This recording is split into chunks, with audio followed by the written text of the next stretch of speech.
शुक्रिया अदा करना चाहूँगा अल्लाह सुब्हानहू तआला का कि महाराष्ट्र में मजलिस इत्तेहादुल मुस्लिमीन पार्टी के 125 कॉरपोरेटर्स कामयाब हुए। मैं शुक्रिया अदा करना चाहूँगा महाराष्ट्र की आवाम का कि उन्होंने बढ़ चढ़कर अपने वोट का इस्तेमाल किया, और मैं शुक्रिया अदा करना चाहूँगा उन तमाम वोटर्स का जिन्होंने एमआईएम पार्टी के कैंडिडेट्स को अपने वोट से, अपनी दुआओं से नवाजा और हमको इस कामयाबी से हमकिनार किया।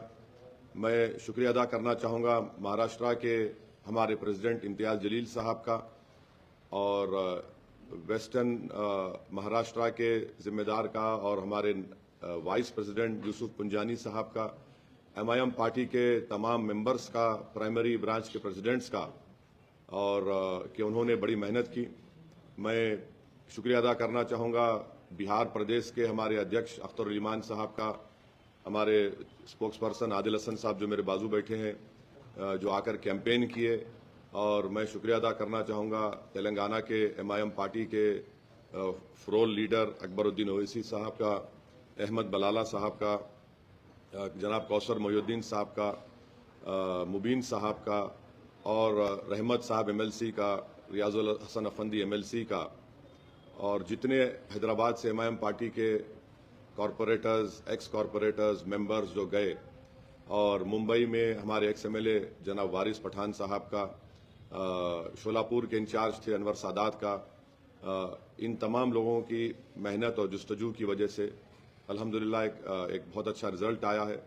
और मैं उम्मीद करता हूं कि जो हमारे कॉरपोरेटर्स कामयाब हुए हैं वो आवाम की उम्मीद पर उतरेंगे, क्योंकि मैंने पहले भी कहा था कि जीतना लगता है बड़ा मुश्किल, मगर जीतने के बाद जो मराहिल सामने आते हैं उसको कामयाबी से अबूर करना, आवाम की उम्मीदों पर उतरना, आवाम को दस्तयाब रहना, और अपने बॉडी लैंग्वेज में, अपनी ज़बान से जो आप मिलनसारी के मज़ाहरे आवाम से करते हैं इलेक्शन के इंतखाबी मुहिम के दौरान, उसी को बरकरार रखना बहुत ज़रूरी है। तो मैं सख्ती से तमाम हमारे कॉरपोरेटर्स को ताकीद भी कर रहा हूं कि आप आवाम के दरमियान में रहिए, और आपके वार्ड्स में जहां पर आपको कामयाबी मिली वहां पर आप डेवलपमेंट के काम करवाइए। ये कामयाबी में आप देखेंगे कि हमारे कई हिंदू भाई भी कामयाब हुए, शेड्यूल कास्ट दलित भाई बहन भी हमारी पार्टी से मुंतखब हुए। मुंबई में मानकुट शिवाजी नगर में हमारे 6 कॉरपोरेटर्स जीते हैं। वहाँ उस विधानसभा में असेंबली कॉन्स्टिट्यूंसी में 8 थे, 6 जीते, जिसमें दलित विजय सर कामयाब हुए। फिर चीता कैंप में 2 हमारे कामयाब हुए। मुंबई बीएमसी में एमआईएम पार्टी के 8 कॉरपोरेटर्स जीते। एक बहुत बड़ी कामयाबी हमको मिली औरंगाबाद में, जहां पर 33 हमारे कैंडिडेट्स कामयाब हुए हैं। वैसे ही मालेगांव में, नांदेड़ में, नगर में मुझे बड़ी तकलीफ है कि हमारे दोस्त समद खां साहब कामयाब नहीं हुए, मगर मुझे यकीन है कि अहमदनगर की आवाम समद खां के साथ है, हम भी उनके साथ हैं और साथ रहेंगे। तो इसी तरीके से आप देखेंगे अमरावती में हमारे कॉरपोरेटर्स जीते, अकोला में हमारे 3 कॉरपोरेटर्स जीते, मगर वहां पर अगर आप देखेंगे तो हमारे को उस अकोला विधानसभा में 62,000 वोट मिले। तो अल्हम्दुलिल्लाह ये अल्लाह का करम है और सबकी मेहनत जुस्तजू रही, और हम सब ने अपने अपना रोल उसमें अदा किया। मैं उम्मीद करता हूं कि हम लोग अच्छी तरह से काम करेंगे। और फिर मैं स्ट्रांगली ये बात भी कहना चाहूँगा, जहाँ जहाँ एमआईएम के कॉरपोरेटर्स कामयाब हुए हैं वो पॉलिसी मैटर में कोई डिसीजन ना लें जब तक पार्टी का कोई फैसला नहीं होता। जाहिर है आपसे कंसल्ट किया जाएगा, आपसे बात होगी, चाहे वो कोऑप्शन का मेंबर हो, चाहे वो स्टैंडिंग कमेटी बनाने का, जो भी हो, इस मसले में पार्टी आपसे बात करेगी। उसके बाद जो डिसीजन होगा आप उसको जरूर फॉलो करिए। बिहार में उन्होंने कोशिश की और क्या नतीजा निकला, उससे ज्यादा मेजॉरिटी से हम लोग जीते, उससे ज्यादा वोट हासिल किए। मेरे बाजू हमारे जनाब आदिल हसन साहब बैठे हैं, 80,000 वोट लेके 350 वोट से हार गए वो बलरामपुर से। तो ये चलने वाला नहीं है। अगर आप जनता के एतमाद को ठेस पहुंचाएंगे, अगर आप आवाम जो अपना फैसला दे रही उसको आप अपनी उसका सही लफ्ज ये है कि बर्बरियत, अगर आप अपनी बर्बरियत के मज़ाहिर इस तरह से करेंगे तो फिर याद रखिए आवाम भूलती नहीं उसको। तो ये अगर कोई हरकत करने की सोच रहा है तो उसको खैमियाजा भुगतना पड़ेगा। हम तो हर एतबार से कोशिश कर रहे हैं और हमको पूरा यकीन है, भरोसा है हमारे कॉरपोरेटर्स पर कि वो मजलिस इत्तेहादुल मुस्लिमीन के प्लेटफॉर्म से कामयाब हुए हैं। अवाम ने उनको उसी बुनियाद पर वोट देकर कामयाब किया, पतंग के निशान पर। तो हमको यकीन है कि इंशाल्लाह हमारे साथ रहेंगे और हम पूरे जो एहतियाती तदाबीर हम इस्तेमाल कर सकते उसको जरूर हम कोशिश कर रहे हैं। बात कर बीजेपी की जो पूरे स्टेट में और तकरीबन पूरे म्युनिसिपल कॉर्पोरेशन में जीत हुई, आप इसको डेवलपमेंट की जीत समझते हैं या हिंदू मुस्लिम पॉलिटिक्स की जीत समझते हैं बीजेपी की? अब हम तो बीजेपी को हराए औरंगाबाद में, ऐसे वार्ड से हराए जहां पर लोग बोले थे अरे इन्होंने खाली कैंडिडेट दिए। यही सवाल हमारे करे थे, आप कैंडिडेट दिए, डील कर लिए, आप बीजेपी जिताना चाह रहे। वहां पे हमारे दलित कैंडिडेट जीत गए। 2 प्रभाग में औरंगाबाद के यही इल्जाम लगाए इम्तियाज जलील के ऊपर कि फुला उससे उसको खुश करने को, इससे खुश करने को डील कर लिए। यही इल्जाम लगाए धुलिया में। हम तो हराए बीजेपी को वहां पे। तो अब ये वर्डिक्ट कैसा आया, क्यों जीते ये लोग, तो ये तो अब वो पार्टीज को तय करना है जो हमको भी गाली देते। तो आवाम का फैसला है। कैसा है ना कि अंग्रेजी कहावत है, victory has many fathers, defeat has none. तो वो डिफीट क्यों हुई, वो बड़े जय्यद लोगों को बोलना पड़ेगा। मगर जहां तक वोटर लिस्ट थी, वोटर लिस्ट सही थी, वोटर लिस्ट सही थी। अब इससे बढ़ के अगर कोई बाद में कोई निकलता है तो मेरे को नहीं मालूम, क्योंकि हम लोग देख रहे थे, वोटर लिस्ट को चेक कर रहे थे, तो वोटर लिस्ट तो चुनाव में सही थी। कई आरोप लगते हैं सर, कई लोगों के नाम नहीं आए हैं सामने और कई लोग जब ईवीएम खराब होने की वजह से कई बूथ्स पर देखिए, अगर ईवीएम काम नहीं करती है तो ईवीएम अगर 1 घंटा ईवीएम काम नहीं करती है तो इलेक्शन टाइम अगर 6 बजे या 7 बजे खत्म हो रहा है तो जितने लोग उस वक्त रहे उनको वोट डालने का इख्तियार दिया जाता है, या फिर इलेक्शन कमीशन जो टाइम लूज हुआ उसको दे भी देती है। अब जिसके नाम नहीं आए, ऐसा तो मेरे को तो मैं नहीं सुना पोलिंग के दिन, क्योंकि हम लोग क्लोजली फॉलो कर रहे थे एमआईएम पार्टी के जिम्मेदारों से। हमारे बिहार के, दिल्ली के शोएब जामाई साहब नागपुर के जिम्मेदार थे, सब लोग हम कांटेक्ट में थे। तो ऐसा तो कोई ये नहीं बोला कि भाई पूरे एक वार्ड में ही इतना बड़ा नाम काट दिए गए, नाम नहीं आए। ऐसा तो मेरे को तो नहीं सुना। मैं हो सकता है ऐसा बात जगह पे हुआ। आप भी वहाँ काफी कैंपेन किए, आप करते रहे हैं। जो ठाकरे ब्रदर्स का जो गठबंधन था, अब आप रिजल्ट आ गया। आपसे मैंने 2 दिन पहले पूछा था, आपने जवाब साफ नहीं दिया था।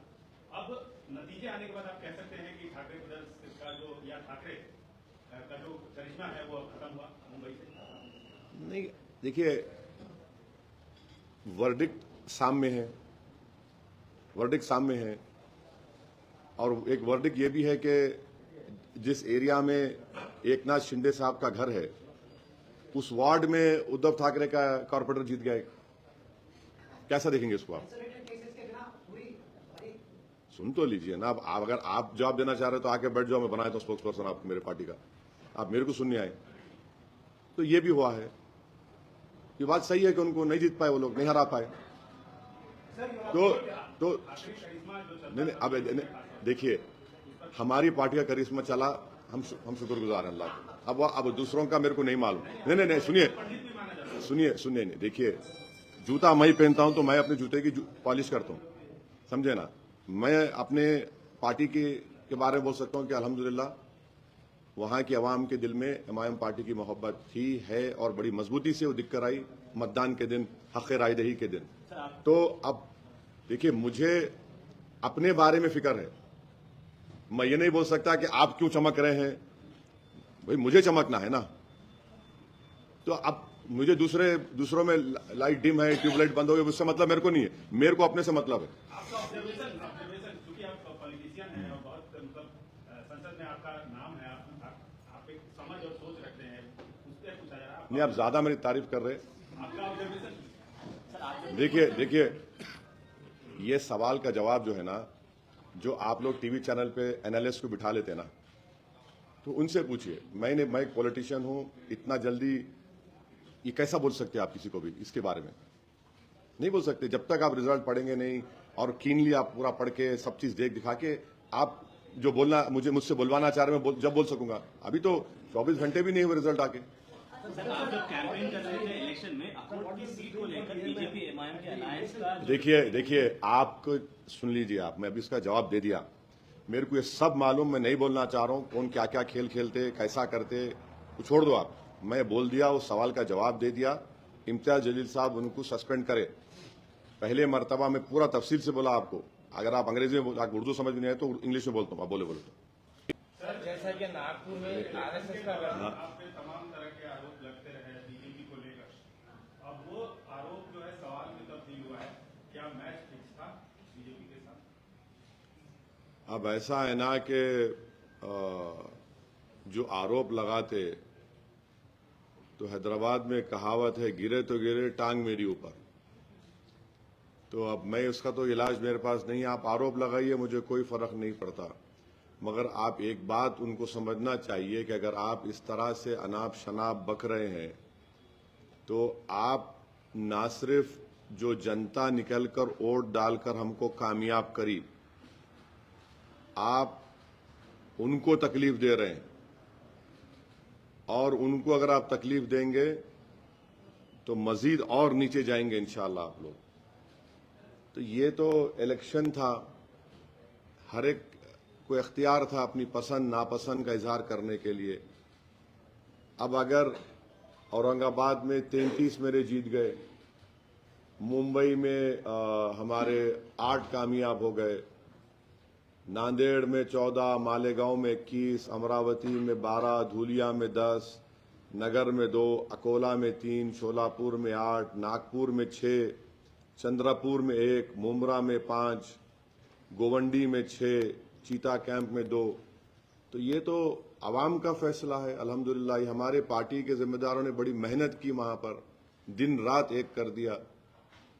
तो अगर इसको अगर वो लोग इस तरह से ये कहेंगे तो ये तो वहाँ की आवाम की तौहीन कर रहे हैं। और यकीन जानिए कि एमआईएम पार्टी और स्ट्रांग होगी इंशाअल्लाह। मुझे थोड़ी इस बात की वो है कि मैं वेस्टर्न महाराष्ट्र में जाके इलेक्शन कैंपेन नहीं कर सका, क्योंकि जब हम बिहार में थे उस वक्त डेट्स का अनाउंस हो गया था।